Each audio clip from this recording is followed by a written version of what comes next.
Assalamualaikum warahmatullahi wabarakatuh. Alhamdulillahirabbil alamin. Puji syukur kepada Allah Subhanahu wa taala. Mudah-mudahan dengan rahmat dan hidayahnya kita selalu bisa memanfaatkan dalam kehidupan sehari-hari sehingga kita mendapatkan keberkahan dan keridhaan dari Allah Subhanahu wa taala. Di beberapa hari yang lalu kemarin kita sudah belajar yaitu tentang Al-Quran dan hadis adalah pedoman hidupku.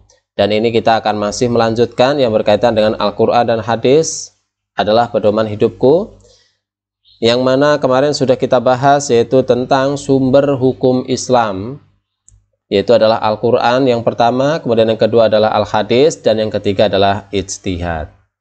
Dan yang hari ini kita akan melanjutkan yaitu pembelajaran yang berkaitan dengan hukum taklifi. Yang mana hukum taklifi ini saya yakin diantara kalian sudah pernah belajar. Di SD, di SMP pernah belajar. Yaitu adalah wajib, sunnah, haram, makruh, dan mubah. Dan ini saya yakin insya Allah kalian semuanya sudah mengerti dari definisi semuanya itu. Namun tidak ada salahnya ketika kita mempelajari ulang.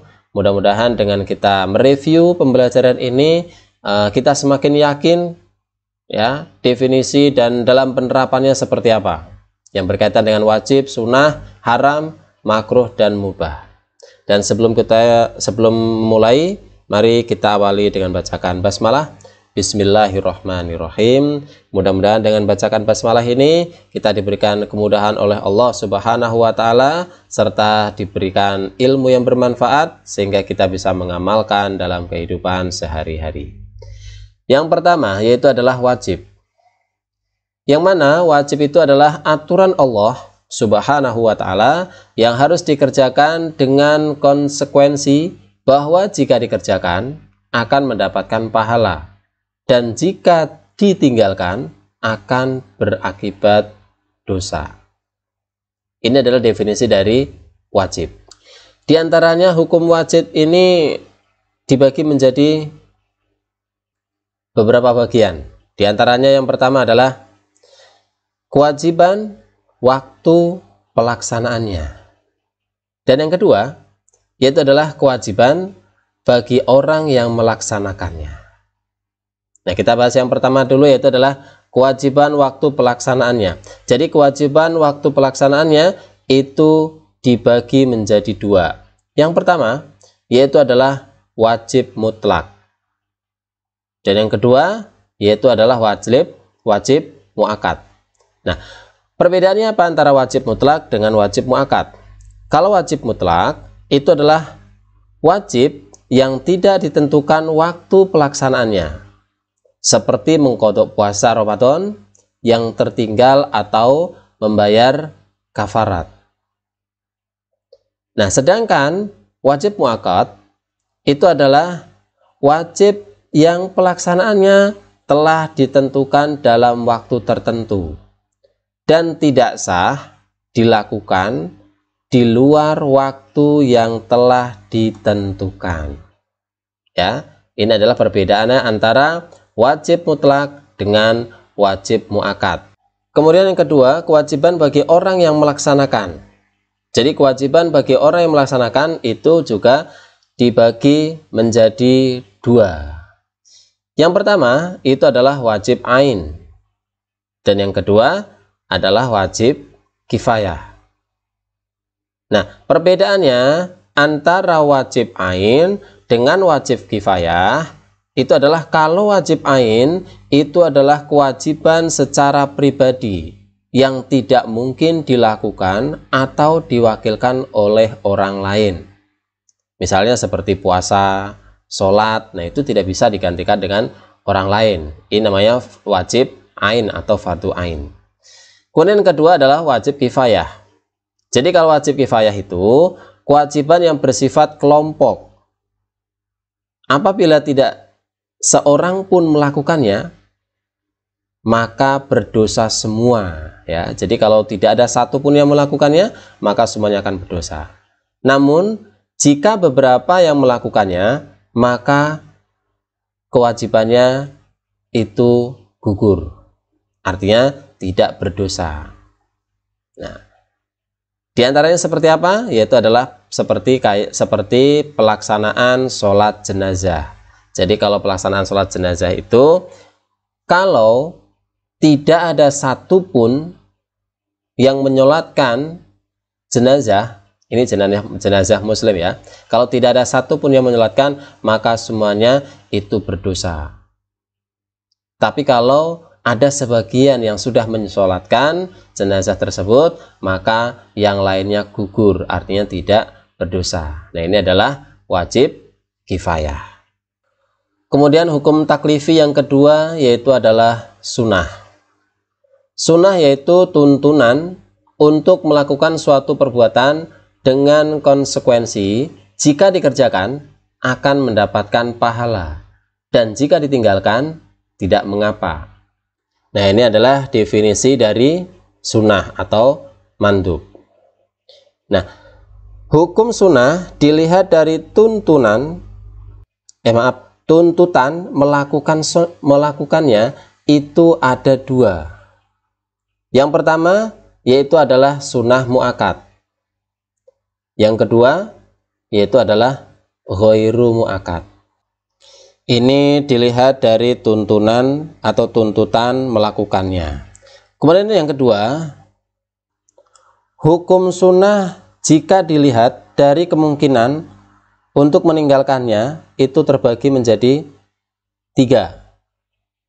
Di antaranya yaitu adalah yang pertama sunnah hadyu, kemudian sunnah zaidah, dan yang ketiga yaitu adalah sunnah nafal.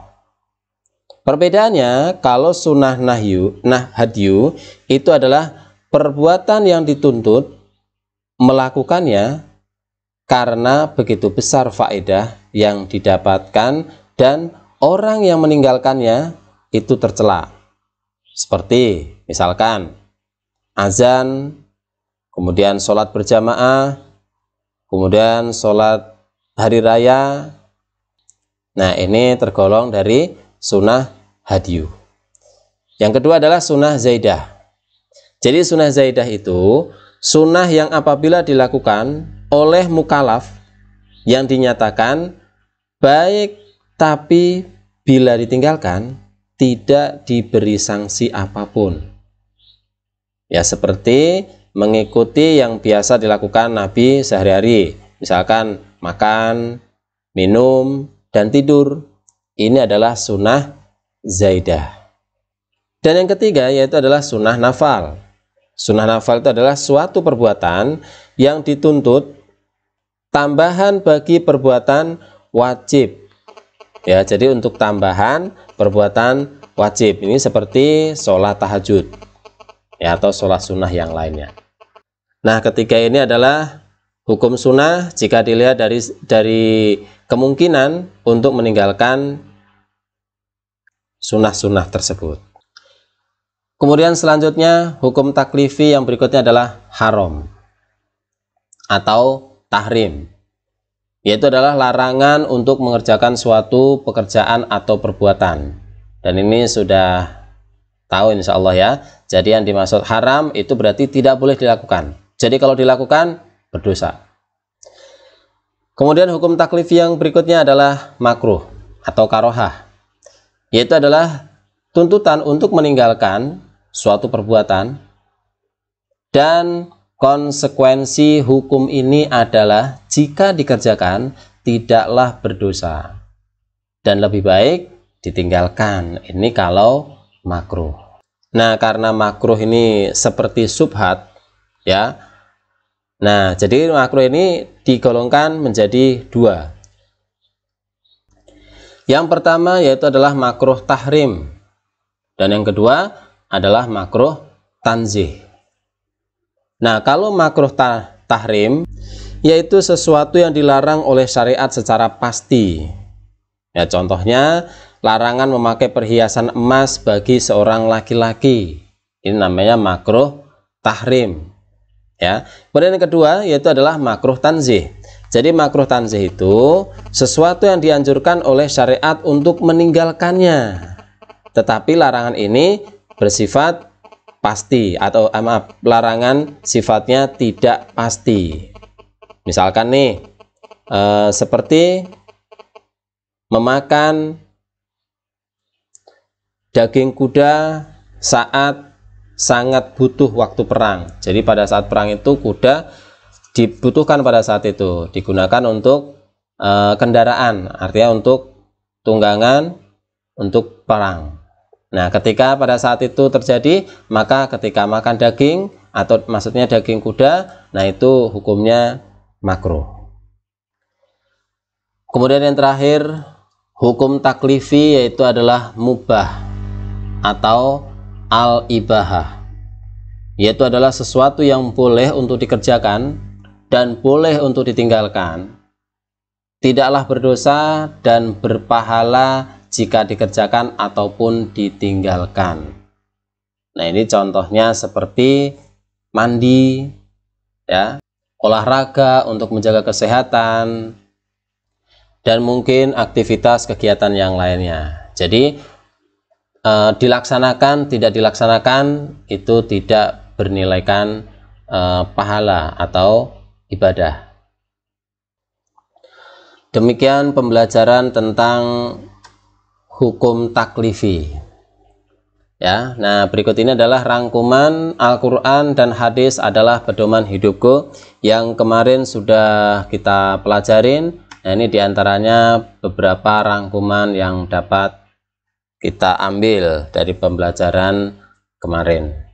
Ya, di sini tentang Al-Quran ya sebagai sumber hukum Islam, kemudian al-hadis, kemudian al-ijma, dan juga sumber hukum yang lainnya atau hukum taklifi yang tadi barusan kita bahas. Ya, ini adalah rangkumannya. Demikian pembelajaran kita pada hari ini, mudah-mudahan bisa dimengerti dan juga bisa dipahami. Lebih dan kurangnya saya mohon maaf, dan mudah-mudahan pembelajaran kita pada hari ini kita diberikan ilmu yang bermanfaat dan kita bisa mengamalkan dalam kehidupan sehari-hari. Dan apabila penyampaian saya ada yang tidak baik dan mungkin ada yang salah, saya mohon maaf sebelumnya. Billahi taufiq wal hidayah. Assalamualaikum warahmatullahi wabarakatuh.